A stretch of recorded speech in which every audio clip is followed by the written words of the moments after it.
وقال مجاهد القسطاس والعقد بالرومية ويقال القسط مصدر المنشئ وهو العادي وأما القاسط فهو سائل. وبه قال حدثنا احمد بن اشكال وقال حدثنا محمد بن فضيل بن عمر بن القعقاع عن ابي زرعه عن ابي هريره رضي الله عنه قال قال النبي صلى الله عليه وسلم كلمتان يحببان الى الرحمن خفيفتان على اللسان خفيفتان في الميزان سبحان الله وبحمده سبحان الله العظيم.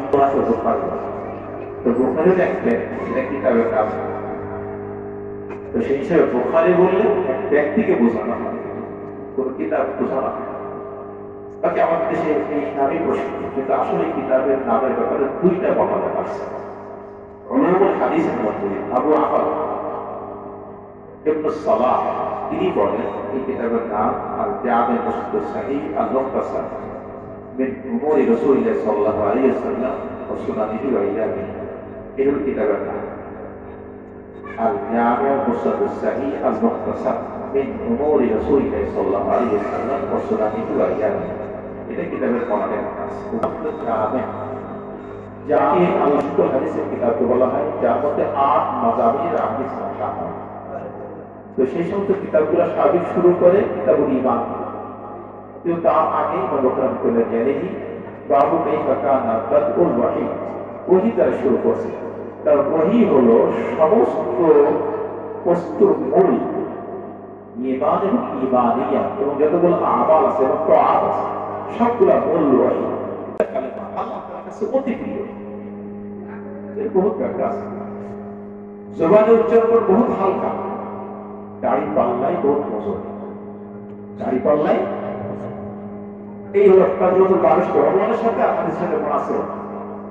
বাকি এখানে হাতের মধ্যে পরিষ্কার যে দাড়ি পাল্লাই ওজনই হয়, আর দাড়ি পাল্লা যদি নাই থাকবে আর সেটা যদি রাখা স্বাভাবিক না হবে তাহলে ওজনই হবে।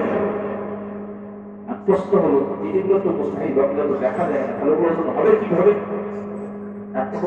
এখানে আল্লাহ তাআলা বলেছেন কিভাবে হবে এটা আমাদের বোঝার বিষয়। আল্লাহ রাসূলের আমাদের প্রত্যেকটা জিনিস আকল দিয়ে বুঝতে হবে। কেন বহুত জিনিস আকল বোঝা যায়, এটা মাফ আমল, মানুষের আকল সীমিত, আল্লাহ তাআলা আকল অসীম।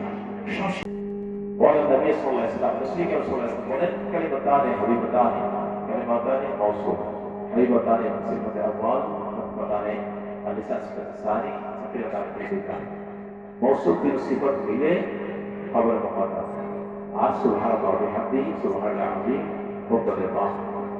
তো হিসাবে নাহবি কায়দা অনুপাতে মুবতাদা আগে আসা উচিত, খবর পরে আসে। তো এখানে রাসূল সাল্লাল্লাহু আলাইহি ওয়াসাল্লাম খবরকে আগে নিয়ে আসলেন, মুবতাদাকে পরে কেন? এর কারণ হলো যে যখনই খবরকে আগে নিয়ে আসা হয়েছে এবং তার যখন একটার পরে একটা সিফাত পাওয়া হয়েছে, অটোমেটিক শ্রোতা যারা তাদের ভিতরে মুবতাদার তলব করা হবে, বিশেষ